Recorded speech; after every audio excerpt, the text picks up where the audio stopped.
आज के वीडियो में हम लोग करेंगे एसिड बेस एंड साल्ट, मतलब केमिस्ट्री का चैप्टर करेंगे। ठीक है, तो बहुत सारे चैप्टर्स हम लोगों ने कर रखे हैं केमिस्ट्री, फिजिक्स और बायो के। ठीक है, तो हम लोग आज एसिड बेस एंड साल्ट करेंगे। तो जीएनएम एंट्रेंस एग्जाम के लिए 2026 के लिए ये चैप्टर बहुत ही इंपॉर्टेंट है। तो कौन सा चैप्टर करेंगे? Which of the following is in acid, मतलब इनमें से कौन सा एसिड है? तो क्या होगा? हमारा HCl जो है हमारा एसिड है। ठीक है, विच ion is responsible for acidic nature in of an aqueous solution, मतलब जलीय विलयन के अम्लीय गुण के लिए कौन सा आयन जिम्मेदार है? तो अम्लीय गुण के लिए कौन सा आयन जिम्मेदार है? H+ ion. ठीक है, तो कहाँ है हमारा H+ आयन? C नंबर है। ठीक है, अब आ गया हमारा विच ion is responsible for basic nature of solution, मतलब किसी विलयन के क्षारीय गुण के लिए कौन सा आयन जिम्मेदार है? तो क्षारीय गुण के लिए हमारा कौन सा आयन जिम्मेदार है? क्षारीय गुण के लिए OH। ठीक है, कौन सा आयन? OH जो है जिम्मेदार है हमारा क्षारीय गुण के लिए। ठीक है, तो ये क्या होगा हमारा? D। The pH of natural solution of room temperature is, मतलब कमरे के तापमान पर उदासीन विलयन का pH कितना होता है? तो pH क्या होता है हमारा? 7 होता है। ठीक है, अब आ गया which of the following is the lowest pH, मतलब किसका pH सबसे कम होता है?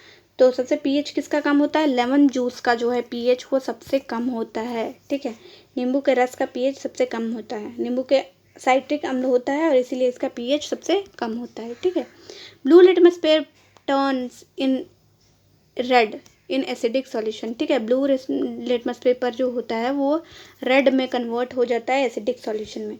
ठीक है, तो यहाँ क्या होगा? रेड। तो red litmus paper turns in basic solution, तो red litmus paper basic solution में क्या हो जाता है? ब्लू हो जाता है। ठीक है, क्या हो जाता है हमारा? ब्लू।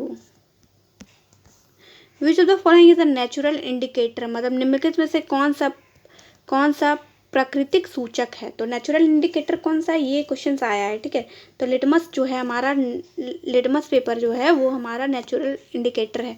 और इसमें बहुत सारे लोग मिथाइल ऑरेंज करके आते हैं ये सब। तो नेचुरल इंडिकेटर क्या है? लिटमस पेपर है। ये PYQ रह चुका है। ठीक है, the turmeric indicator turns reddish brown in, मतलब हल्दी का सूचक किसमें लाल भूरा हो जाता है? ठीक है, तो किसमें लाल भूरा हो जाता है? बेस, मतलब क्षार डालोगे तो वो भूरा मतलब टर्मरिक जो होता है रेडिश ब्राउन में कन्वर्ट हो जाता है। मतलब turn reddish brown in basic solution, मतलब क्षारीय विलयन में हल्दी का रंग, हल्दी लाल भूरी हो जाती है। जैसे नहीं, कोई भी कपड़ा में हल्दी मतलब हल्दी लगा होता है, खाए और पोंछ दिए। ठीक है, और उसी में साबुन लगाया आप तो उसमें लाल परत हो जाता है, ब्राउनिश कलर का लाल। ठीक है, तो वही वो हो गया एसिड बेस सॉल्यूशन का एग्जांपल आपका टर्मरिक वाला। ठीक है, अब आ गया विच acid is present in vinegar, मतलब विनेगर में, सिरके में कौन सा अम्ल पाया जाता है?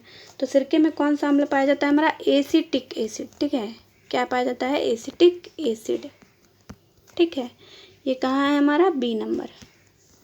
विच acid is present in lemon, मतलब नींबू में कौन सा अम्ल पाया जाता है? तो नींबू में कौन सा अम्ल पाया जाता है? Citric acid. ये सब आता है। ठीक है, नींबू में कौन सा अम्ल पाया जाता है? Citric acid. Which acid is present in curd, मतलब कर्ड में, दही में कौन सा अम्ल पाया जाता है? कर्ड में कौन सा अम्ल पाया जाता है? तो कर्ड में हमारा लैक्टिक एसिड पाया जाता है। क्या पाया जाता है? Lactic acid. When an acid react with metal which gas is generally produce, मतलब जब अम्ल किसी धातु के साथ अभिक्रिया करता है तो सामान्यतः कौन सी गैस उत्पन्न होती है? तो सामान्यतः उसमें कौन सी गैस उत्पन्न होती है? हाइड्रोजन। कौन सा उत्पन्न होता है? हाइड्रोजन। ठीक है, एसिड प्लस बेस, अम्ल प्लस क्षार क्या क्या बनाता है? तो एसिड प्लस बेस जो है हमारा क्या बनाता है? Salt plus water. ठीक है, क्या बनाता है? Salt plus water. The reaction between acid and base is called, मतलब अम्ल और क्षार के बीच में होने वाली अभिक्रिया क्या कहलाती है? तो ये अभिक्रिया को हम लोग न्यूट्रलाइजेशन, उदासीकरण बोला जाता है। ठीक है, the reaction between acid and base is called neutralisation reaction. Neutral हो जाता है। ठीक है, तो क्या होगा हमारा? Neutralisation. Which substance is commonly use to treat acidity in stomach, मतलब पेट की अम्लता को कम करने के लिए सामान्यतः किस पदार्थ का उपयोग किया जाता है? तो किस प्रकार पदार्थ का उपयोग किया जाता है हमारा? वो एंटासिड्स का प्रयोग किया जाता है। जैसे एसिड रहता है तो बेस टाइप का दे देते हैं, एंटासिड्स दे देते हैं हम लोग, तो एंटासिड का प्रयोग करके उसका मतलब कम किया जाता है। ठीक है, गैस मतलब एसिडिक कम किया जाता है। तो क्या देते हैं हम लोग यहाँ antacid. Baking soda is commonly known as, तो बेकिंग सोडा को हम लोग क्या बोलते हैं, बेकिंग सोडा को हम लोग क्या बोलते हैं, तो बेकिंग सोडा को हम लोग सोडियम हाइड्रोजन कार्बोनेट भी बोलते हैं। तो सोडियम हाइड्रोजन कार्बोनेट भी बोलते हैं। तो ये कहाँ है, सोडियम हाइड्रोजन बेकिंग सोडा को। और इसका फार्मूला देख लेना, ठीक है। बेकिंग सोडा, वॉशिंग सोडा, ये सब का सारा का फार्मूला बेकिंग वॉशिंग और भी जो 2 3 4 होते हैं, प्लास्टर ऑफ पेरिस, ये सब का फार्मूला देख लेना, ठीक है। ये सब बहुत क्वेश्चन पूछे जाते हैं। The chemical formula baking soda is, ठीक है। तो बेकिंग सोडा का रासायनिक सूत्र क्या है, तो बेकिंग सोडा का रासायनिक सूत्र है NaH, ठीक है, CO3। और ये सब पता है, आपको लगेगा कि ये सब बहुत इजी क्वेश्चन है, लेकिन वहाँ जाके आप लोग गलत करके टिक करके आओगे और फिर यहाँ लगेगा कि इतना माइनर मिस्टेक मैं कैसे कर सकती हूँ, ठीक है। और आएगा आपका washing soda is chemically known as, मतलब वॉशिंग सोडा का रासायनिक नाम क्या है। ये जितने भी करवा रही हैं ना अभी, सब PYQ रह चुके हैं, ठीक है, PYQ रह चुके हैं। मतलब इनमें से मतलब अभी 4 5 क्वेश्चन लगातार जो आए हैं वो PYQ रह चुके हैं, प्रीवियस ईयर क्वेश्चन, ठीक है। तो washing soda is chemically known as, तो वॉशिंग सोडा को हम लोग क्या बोलते हैं, वॉशिंग सोडा को हम लोग सोडियम कार्बोनेट भी बोलते हैं, ठीक है, सोडियम कार्बोनेट। अब इसका फार्मूला क्या होगा हमारा, वो पूछेंगे the chemical formula washing soda is, तो वॉशिंग सोडा को केमिकल फार्मूला को क्या बोलते हैं हम लोग, Na2CO3 10H2O। तो ये है हमारा वॉशिंग सोडा का फॉर्मूला, ठीक है। C number, which compound is commonly known as common salt, मतलब निम्नलिखित में से कौन सा कॉमन सॉल्ट कहा जाता है। तो कॉमन सॉल्ट जो होता है वो NaCl को कहा जाता है। NaCl मतलब कॉमन साल्ट, ठीक है। 21 का क्या होगा, sodium chloride is commonly known as common salt.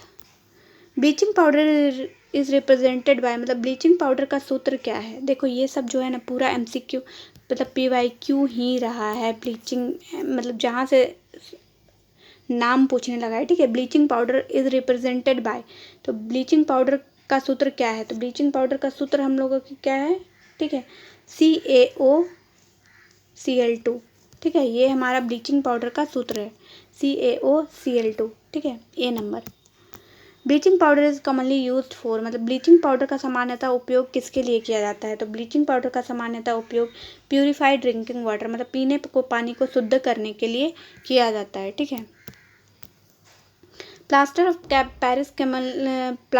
Paris रासायनिक रूप से कहाँ क्या है, तो वो क्या है हमारा रासायनिक रूप से, प्लास्टर ऑफ पेरिस जो है वो क्या है हमारा, कैल्शियम सल्फेट मतलब हीमीहाइड्रेट, ठीक है, कैल्शियम सल्फेट हीमीहाइड्रेट, ठीक है, कैल्शियम सल्फेट हीमीहाइड्रेट है।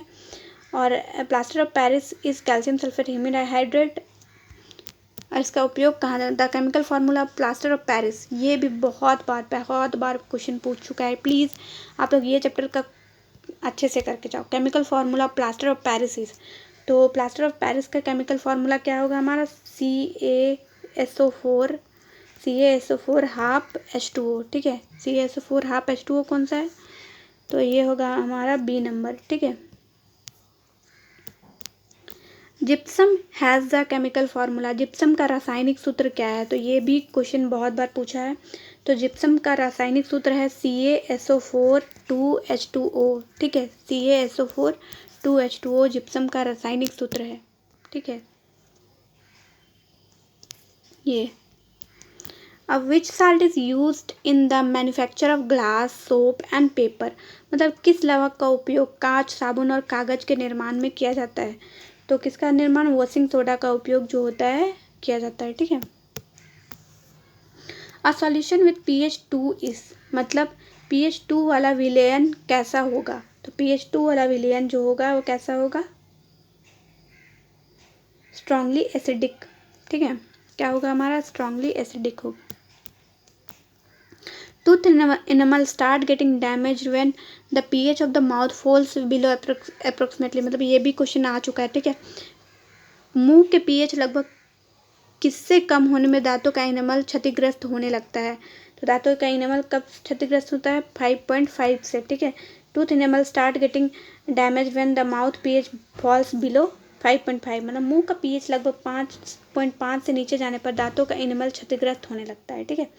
मतलब झड़ने लगता है दांत 5.5 से नीचे जाने पे।